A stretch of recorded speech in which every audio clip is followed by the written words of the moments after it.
Hello, my name is Lux Darkbloom, and I'm a librarian at the Marriott Library.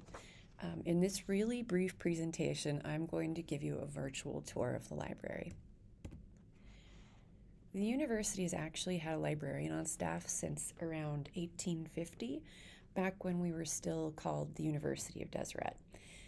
We've called quite a few different buildings home since that time, but the Marriott Library, as you experience it today, opened back in 1968. Back then, it was built for around 3,000 students and housed 1,000,000 books. Today, we're supporting around 35,000 students with over 4.5 million volumes. When you visit, you can head up to the west entrance on level 1 or the east entrance on level 3. No matter which side you pick, you'll find a library information desk, and that's going to be your go-to spot for questions or checking out materials with your U-Card. And that can be research questions or even just questions about the library itself.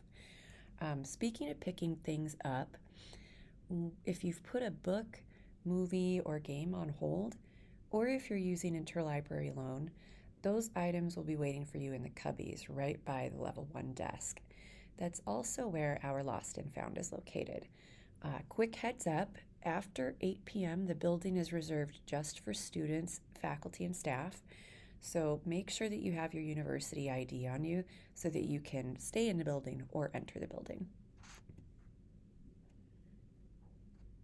When you come in from the west entrance, you'll find two main hallways, one straight ahead and the other to the right, just past the Gould Auditorium. Along these halls and throughout levels 1, 2, and 3, we have a bunch of open study areas and reservable rooms that can accommodate anywhere from 2 to 90 people. You can reserve these spaces for up to 3 hours a day, and you can even book them up to 10 days in advance. The library has multiple computer and lecture classrooms on the first floor, including classrooms that have individual PCs and Macs that can seat 45 students, and those lecture rooms that I mentioned earlier that can seat over 90. Moving up to level 2, we have the Knowledge Commons. This is the place to go if you need to borrow equipment or devices, or if you're having any technical difficulties with printing, copying, or scanning. They also provide support for all of the software that we offer access to. Beyond the tech stuff, the KC also has a desk, which is a huge resource for your papers. They can help you start your research or put you in contact with a librarian who focuses specifically on your subject. Also located on the second floor is the University Writing Center. This is a totally free resource for all U of U students, and you can meet with them in person or online. Just a heads up on how they work. It's not a place where you just drop off a paper and have them fix typos for you or grammatical errors or anything like that. It's more of a partnership. They're there to help you to become a better writer overall, so they won't just copy edit your work. Instead, they'll sit down with you to brainstorm, to look over your outlines, or help you figure out how to make your argument stronger. Whether you're just starting a draft or you're almost finished, it's really a good idea to have them take a look. To round out the second floor, you can check out Protospace, which is basically the library's makerspace. Here is a breakdown of what you can expect to find there. And it's a lot. We have over 40 3D printers and a dedicated scanning station. But if you're not an expert, don't even worry. There are staff on hand who can help you to get everything set up. They also have vinyl cutters, button makers, and even sewing and embroidery machines. You can reserve soundproof podcast booths or use the One Button Studio for easy video recording. And there are also some high-end media editing workstations and drawing tablets if you're working on a creative project. And then there's a full VR area with headsets and even an omnidirectional treadmill so you can walk around in virtual space. When you need a break, they have video game consoles and a huge Lego table. For heavy duty research, we also have specialized geospatial information systems, or GIS, workstations and a huge 26-foot data visualization wall that's made up of 12 55-inch screen or pardon me 12 55-inch monitors. Just like the Writing Center, Protospace is open to all students, and you don't need to be a tech pro to use it. You can just show up and start exploring. We have study spaces that are open, as well as reservable rooms on the first, second, and third floors. So if you're looking for books to check out, levels 1 and 2 house our general collection. You'll find individual desks and quiet study spots tucked right into the stacks and the compact shelving areas on these floors so that you can study right next to the resources that you're using. If you need a totally silent environment, the Eccles Grand Reading Room on level 3 is probably your best bet. Next up, I want to mention 2 resources for when you're hunting for specific materials: the ARC and Interlibrary Loan. The ARC, or the Automatic Retrieval Center System, is our high-density robot storage. So that's where we keep most of our DVDs, our video games, and printed journals as a way of saving space. And I want to say it holds something like 2 million volumes right now. So if you find something in our library catalog that says ARC, just click the request button, and it usually takes about an hour for the system to grab it. Then you can pick it up at the cubbies by the library information desk on level 1. If you're looking for a book or an article that we don't actually own, that's where Interlibrary Loan comes in, and you'll find a button for them right on the front page of our library's website. Interlibrary Loan is a free service where we borrow materials from other libraries on your behalf. Usually we can get digital articles. I'm tripping over my tongue today, y'all. Usually we can get digital articles in your inbox within a matter of hours to a couple of days. And physical books usually show up in a week or 2, but we do have an option where you can submit a rush request for even quicker delivery on those items. If there's a book that you think that we should own, just use the suggest a purchase link on our website. If it's under $250, we pretty much just buy it, no questions asked. Anything over that amount goes through a really quick approval process, and we can show you how to make those requests on the library site also. So please feel free to reach out if you have questions on how to access either Interlibrary Loan or suggest a purchase. Let's see. Next up, we've got level 3. And that is where you are going to find some of our most popular study spots.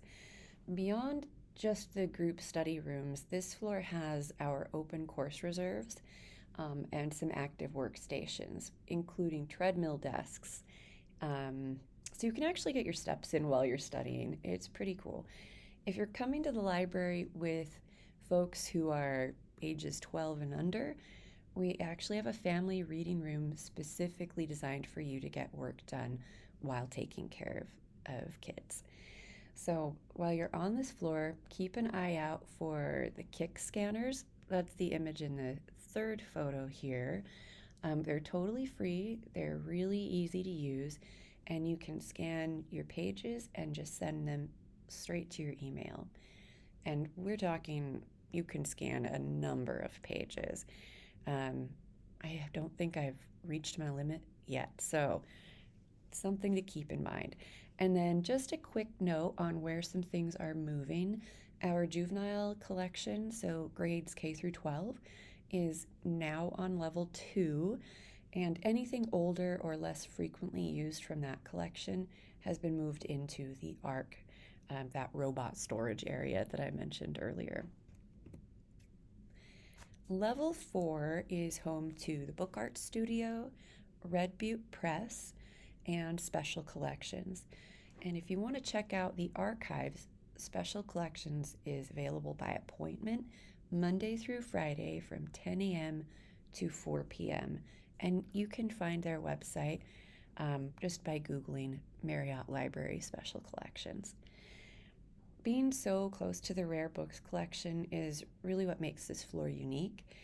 Since the program started back in 1995, it's been focused on celebrating the art and history of the book. So you can get a first-hand look at some of our incredible rare books and archival materials, and maybe those will be an inspiration for skills like paper making or book binding or even letterpress. It's really a great spot to see how historical objects can act as a catalyst for your own creative works. While you're on level 4, be sure to check out the Mariner S. Eccles Library of Political Economy.